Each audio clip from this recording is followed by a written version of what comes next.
Kas nutiko, kad... Oi. Tu mane ten turės. Patruliuojant Telšių mieste, apsisukinėjant prekybos centro aikštelį, pamatėm įsigandusį vyrą, kuris pribėgęs sparčių žingsnių prie mūsų automobilio pareiškė, kad jo 2 metų mergaitė užspringo. Jai reikalinga skubi pagalba.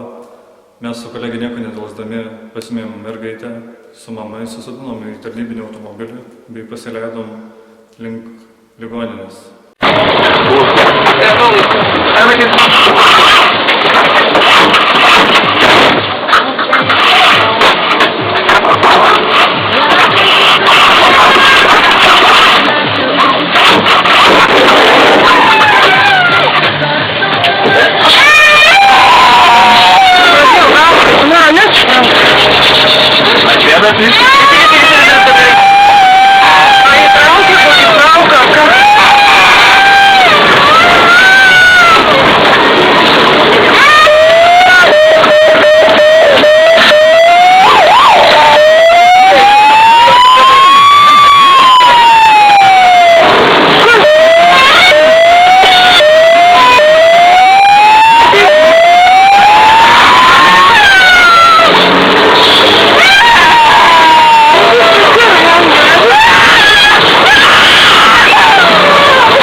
Kelionės metu aš vairavau automobilį, kolegė sėdėjo gale, buvau pasiruošęs bet kuriuo atveju ir bet kurią akimirką gaivinti mergaitę, stebėjau visą kelionės metu jos būklę, bet visą laimę spėjom pačiu laiku į priėmimo skyrių, kur priėmimo skyriui mergaitė buvo suteikta pagalba.